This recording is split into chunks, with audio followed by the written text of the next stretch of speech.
बहुत समय पहले की बात है। हस्तिनापुर गांव में सूरज के अस्त होने का समय हो गया था और चांद के निकलने का। तभी सूरज चांद से कहता है, अरे भाई एक बात बताओ, जब भी तुम आते हो तो कोई तुम्हें आदर सम्मान देकर प्रणाम क्यों नहीं करता? ऐसा बिल्कुल भी नहीं है भाई, कई लोग मुझे भी प्रणाम करते हैं। पर मैं तो जब भी आता हूँ सारी दुनिया जल चढ़ाकर और सूर्य नमस्कार करके मेरा स्वागत करती है, किंतु मैंने आज तक किसी को भी तुम्हारा स्वागत करते हुए नहीं देखा। चांद और सूरज की ये वार्तालाप हस्तिनापुर गांव के निवासी सुन रहे थे। तभी बिरजू कहता है, हम तो सिर्फ सूरज को ही अपना भगवान मानते हैं, चांद हमारे लिए कुछ नहीं है। नहीं, ऐसी बात नहीं है। चांद भी हमारे लिए भगवान समान ही है। चांद भी हमें रोशनी देते हैं। सूरज भगवान तो हमें रोशनी और धूप देते हैं, लेकिन चांद वो हमें क्या देते हैं? लेकिन सारी रात तो हम सोए रहते हैं, तो फिर उस रोशनी का हम क्या करेंगे? हमें चांद की जरूरत नहीं है। हाँ, अगर चांद नहीं भी आएगा तो हमें कोई फर्क नहीं पड़ेगा। हाँ, उसका होना ना होना एक ही बात है। तुम ये क्यों भूल रहे हो? करवा चौथ वाले दिन इन्हीं की पूजा करने के बाद तुम्हारे लिए रखा गया व्रत पूरा होता है। लेकिन शुरुआत तो सूरज भगवान की पूजा से ही होती है। गांव वालों की बातें चांद और सूरज बड़े ध्यान से सुन रहे थे। उनकी बातें सुनकर सूरज तो खुश हो गया, लेकिन चांद थोड़ा उदास हो गया। फिर सूरज चांद से कहने लगा, देखा, हस्तिनापुर के लोग भी मुझे ही अपना भगवान मानते हैं और उनकी नजर में तुम्हारी कोई अहमियत नहीं है। परंतु मैं भी तो इन्हें रोशनी देता हूँ, और अगर मैं ना रहूं तो मेरे बिना इनकी जिंदगी भी अस्त व्यस्त हो जाएगी। ये तुम्हारी गलतफहमी है। इन लोगों को तुम्हारी बिल्कुल भी जरूरत नहीं है। अगर मेरी जरूरत किसी को भी नहीं है तो ठीक है, आज के बाद मैं आऊंगा ही नहीं।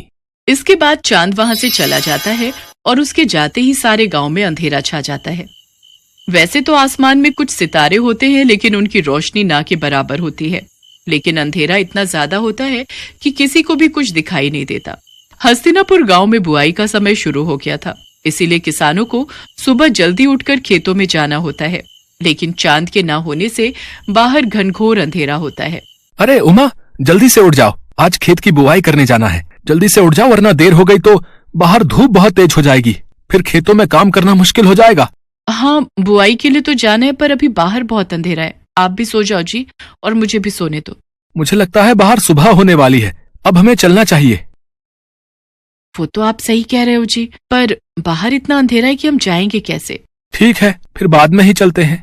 इसके बाद दोनों सुबह का इंतजार करने लगे। फिर जब सुबह हुई तो दोनों खेतों के लिए निकल पड़े। लेकिन थोड़ी ही देर में सूरज सर पर आ गया और खेत में काम करना मुश्किल हो गया। बहुत गर्मी हो रही है जी, चलो घर चलते हैं, कल सुबह जल्दी आकर काम कर लेंगे। हाँ, तुम सही कह रही हो, इस भयानक गर्मी में तो हालत खराब हो गई। अगले दिन जब दोबारा काम के लिए उठते हैं तो बाहर बहुत अंधेरा होता है, और बाद में जब काम पर जाते हैं तब तक तेज धूप हो जाती है।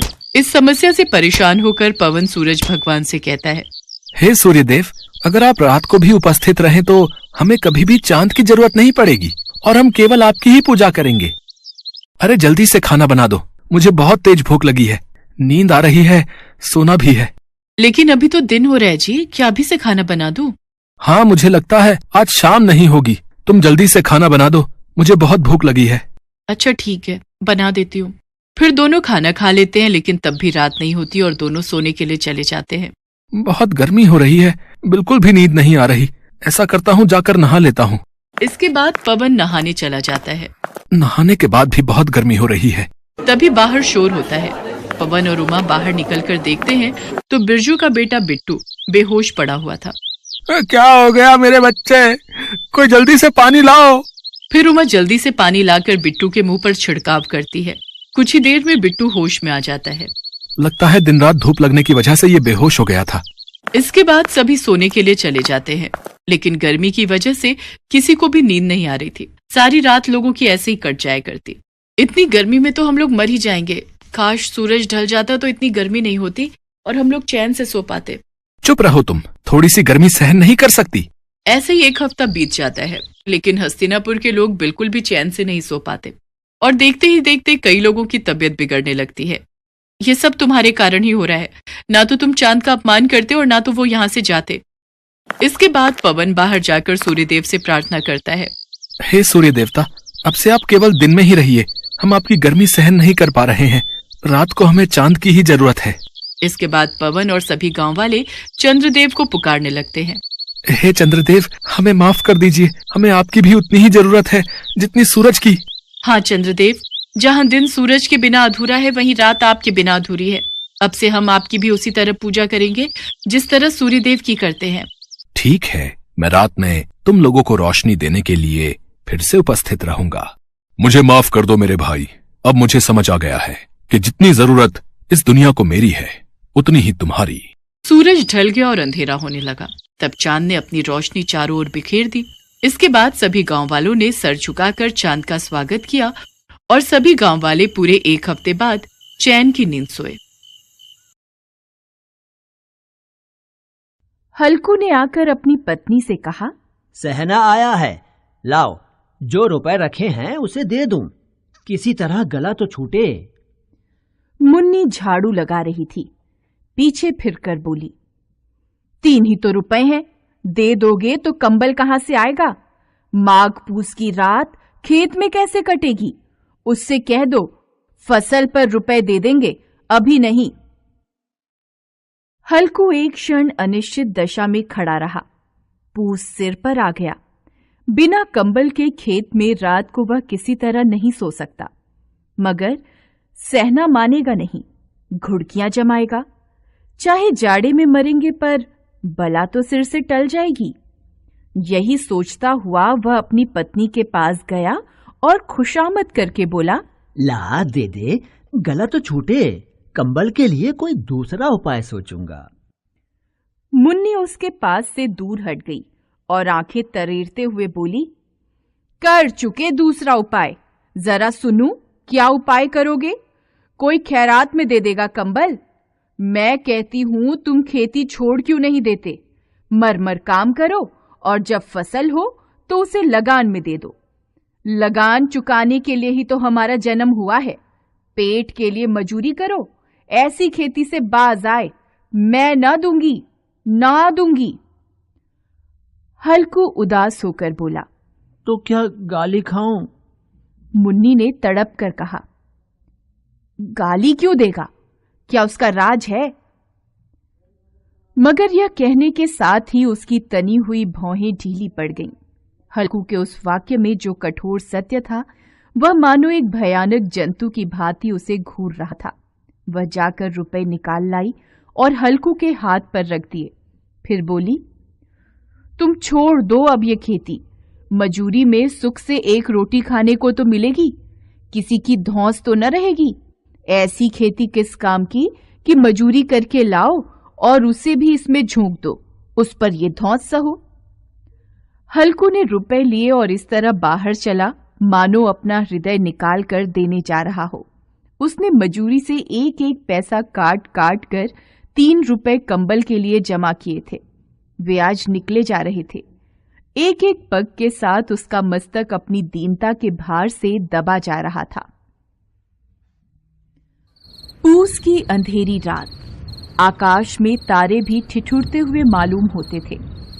हल्कू अपने खेत के किनारे ऊख के पत्तों की छतरी के नीचे बांस के खटोले पर अपनी पुरानी सूती चादर ओढ़े पड़ा कांप रहा था। खाट के नीचे उसका संगी कुत्ता जबरा पेट में मुंह डाले सर्दी से कूं कूं कर रहा था। दोनों में से एक को भी नींद नहीं आ रही थी। हल्कू ने घुटनों को गर्दन में चिपकाते हुए कहा, क्यों जबरा, जाड़ा लगता है? कहता तो था घर में पुआल पर लेटा रहे। तू यहाँ क्या लेने आया था? खाओ ठंड, मैं क्या करूं? जानते थे मैं यहाँ हलवा पूड़ी खाने आ रहा हूँ। दौड़े दौड़े आगे आगे चले आए, अब रो नानी के नाम को। जबरा ने पड़े पड़े दुम हिलाई और अपनी कूकू को दीर्घ बनाता हुआ एक बार जम्हाई लेकर चुप हो गया। उसकी श्वान बुद्धि ने शायद ताड़ लिया कि स्वामी को मेरी कूं से नींद नहीं आ रही है। हल्कू ने हाथ निकालकर जबरा की ठंडी पीठ सहलाते हुए कहा, कल से मत आना मेरे साथ, नहीं तो ठंडे हो जाओगे।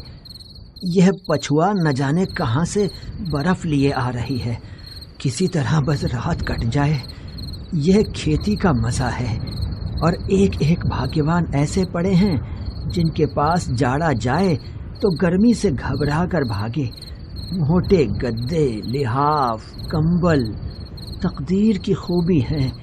मजूरी हम करें मजा दूसरे लूटें। जबरा ने हल्कू के मुंह की ओर देखा।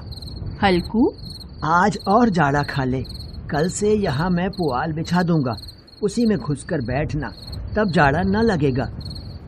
जबरा ने अपने पंजे उसकी घुटनियों पर रख दिए और उसके मुंह के पास अपना मुंह ले गया। हल्कू को उसकी सांस गर्म लगी। हल्कू निश्चय करके लेटा कि चाहे कुछ भी हो, अब सो जाऊंगा। पर एक क्षण में ही उसके हृदय में कंपन होने लगा। कभी इस करवट लेटता, कभी उस करवट, पर जाड़ा किसी पिशाच की भांति उसकी छाती को दबाए हुए था। जब किसी तरह न रहा गया, उसने जबरा को धीरे से उठाया और उसके सिर को थपथपाकर उसे अपनी गोद में सुला लिया। कुत्ते की देह से न जाने कैसी दुर्गंध आ रही थी, पर वह उसे अपनी गोद से चिपटाए हुए ऐसे सुख का अनुभव कर रहा था जो इधर महीनों से उसे न मिला था। जबरा शायद समझ रहा था कि स्वर्ग यही है, और हल्कू की पवित्र आत्मा में तो उस कुत्ते के प्रति घृणा की गंध तक नहीं थी।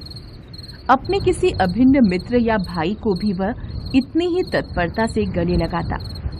दशा इस अनोखी मैत्री ने जैसे उसकी आत्मा के सब द्वार खोल दिए थे। उसका एक एक अणु प्रकाश से चमक रहा था। सहसा जबरा ने किसी जानवर की आहट पाई।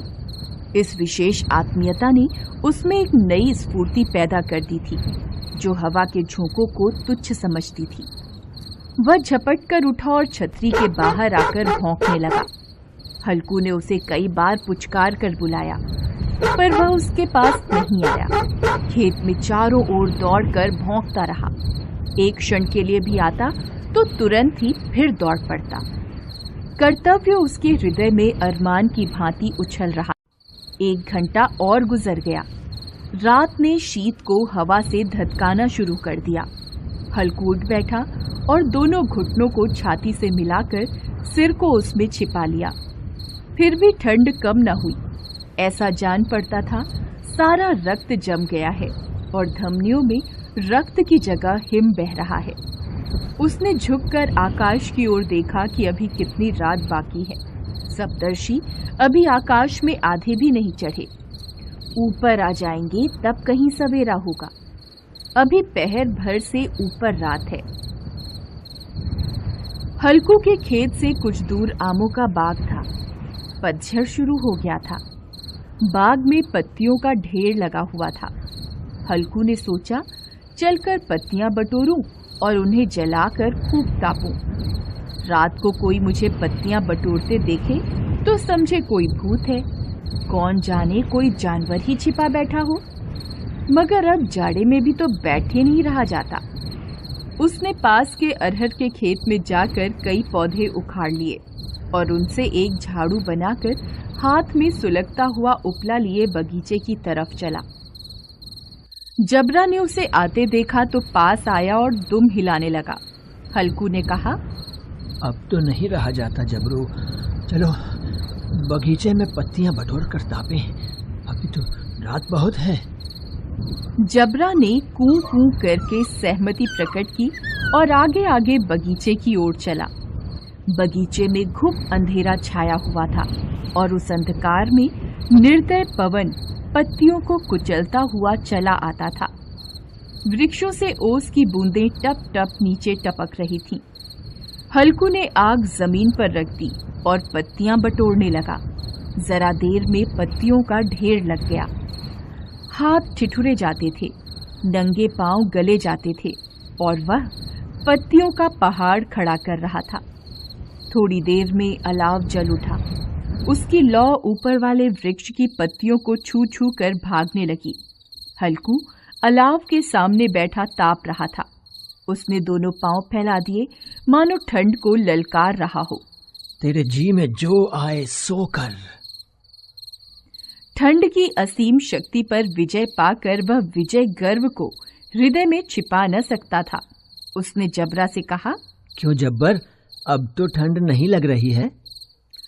जब्बर ने कूं कूं करके मानो कहा, अब क्या ठंड लगती ही रहेगी। पहले से यह उपाय न सूझा, नहीं तो इतनी ठंड क्यों खाते। जबरा ने पूंछ हिलाई। पत्तियां जल चुकी थीं। बगीचे में फिर अंधेरा छा गया था।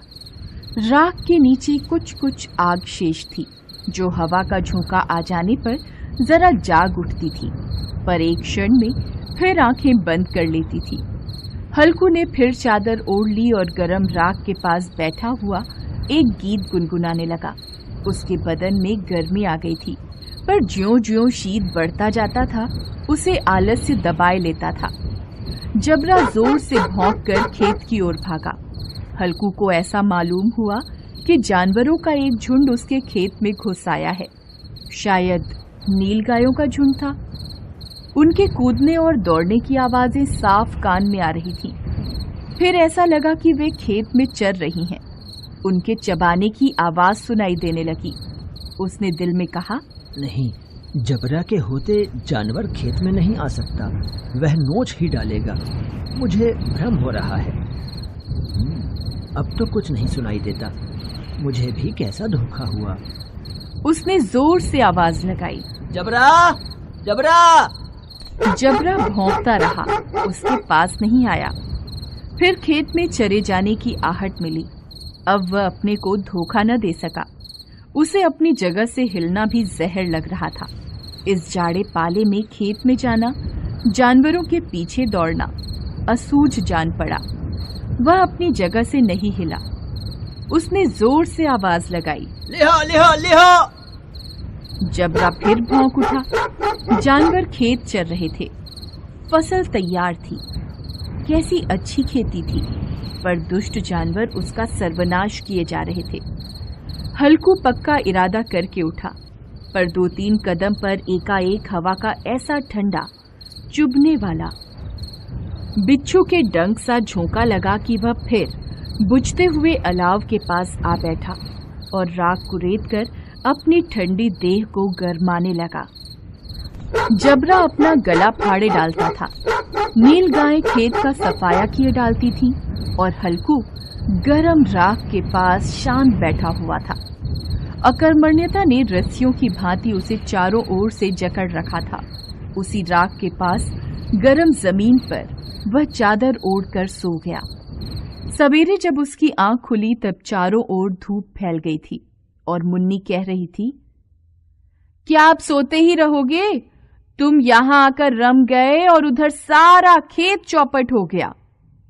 हल्कू ने उठकर कहा, क्या तू खेत से होकर आ रही है? मुन्नी बोली, हाँ, सारे खेत का सत्यानाश हो गया। भला ऐसा भी कोई सोता है? यहां मड़ैया डालने से क्या लाभ हुआ? हल्कू ने बहाना बनाया, मैं मरते मरते बचा। तुझे अपने खेत की पड़ी है। पेट में ऐसा दर्द हुआ कि मैं ही जानता हूँ। दोनों खेत की दशा देख रहे थे। मुन्नी के मुंह पर उदासी छाई थी, पर हल्कू प्रसन्न था। मुन्नी ने चिंतित होकर कहा, अब मजूरी करके मालगुजारी भरनी पड़ेगी। हल्कू ने प्रसन्न मुख से कहा, रात की ठंड में यहाँ सोना तो नहीं पड़ेगा। हेलो दोस्तों, कैसे हैं आप सब? हमारी कहानियाँ देखने के लिए हमारे चैनल को सब्सक्राइब कीजिए और हाँ, बेल आइकॉन पर क्लिक करना मत भूलिएगा।